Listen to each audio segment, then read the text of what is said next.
Je m'appelle Jean-Claude Héléna, j'ai 67 ans et je suis le parfumeur exclusif de la maison Hermès depuis 10 ans et cela avec plaisir.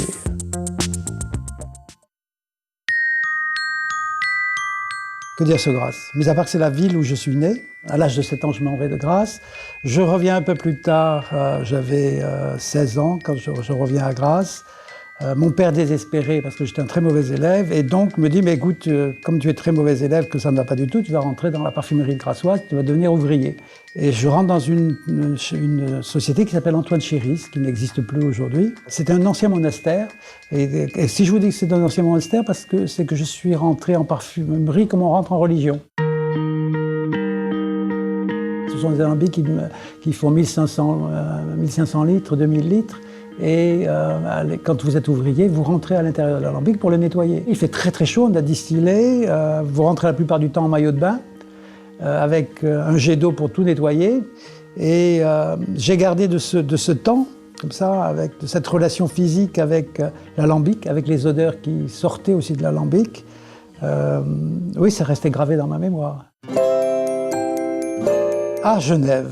1968, je suis déjà marié, j'ai 20 ans. Ma fille vient de naître et une école de parfumerie vient d'ouvrir à Genève. C'est l'école de Givaudan. Je suis présenté, je suis pris comme premier élève. Il y a un professeur qui apprend là la parfumerie, un vieux professeur. Je ne me sens pas à l'aise du tout en face de ce vieux professeur. Et je vais voir le directeur de la parfumerie, qui est le chef parfumeur. À l'époque, ça s'appelle le chef parfumeur. Et je lui dis, donnez-moi du travail. Il me donne une étude. L'étude consistait à imiter, à faire une duplication d'un petit échantillon, dont j'ai encore l'odeur en mémoire. Et je réalise ça, je lui amène, et il me dit, mais c'est pas mal. Et je n'ai pas fait mes 3 ans d'école, mais j'ai été pris comme assistant de ce chef parfumeur. Et voilà, c'est comme ça que ma carrière a démarré. Les États-Unis. Oui, donc voilà, assistant d'un parfumeur, l'assistant du chef parfumeur, il me dit, écoute, pour ta carrière, il faut que les États-Unis, c'est indispensable. Et donc, me voilà parti à New York, dans une société qui était la Société Givaudan aussi aux États-Unis, ne parlant pas anglais du tout.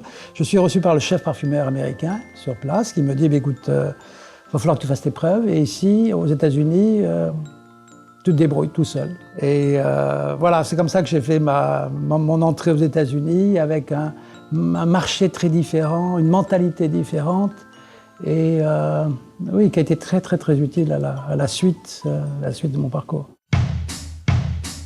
Là, ça y est, first. Je rencontre un homme qui est Claude Sauger. Claude Sauger a l'idée de créer un parfum pour la joaillerie. C'est le premier parfum pour joaillier qui va sortir. Il vient me voir en disant, écoute, voilà, il faut que tu penses luxe, il faut que tu penses riche, il faut que tu penses joaillier, il faut que tu me trouves un parfum.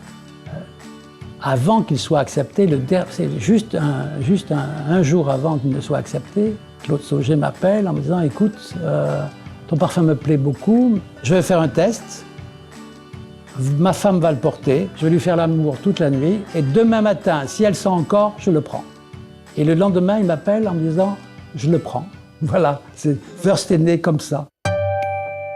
Les jardins, une collection de jardins. L'histoire de jardins qui fait que je vais rentrer chez Hermès, c'est une histoire toute simple. La présidente des parfums, Hermès à l'époque, était Véronique Gauthier, et elle m'appelle en disant, écoute, j'aimerais que tu me fasses un nouveau parfum pour moi, et qui s'appellerait Jardin Méditerranée.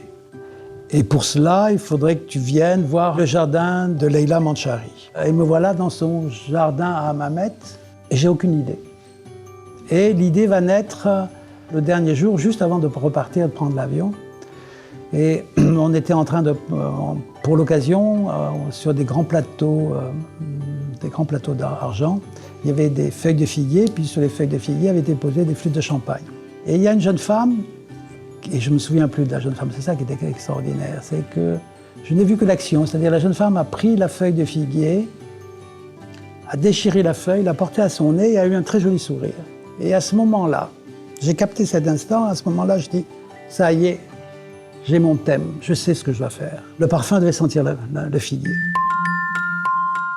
Et nous avons commencé à discuter en disant, Et si on mettait un parfumeur chez Hermès? On a des artisans partout, on n'a pas d'artisans en parfumerie. Est-ce que c'est faisable? Un peu plus d'un an après, on a décidé que oui. Voilà, depuis, je suis chez Hermès.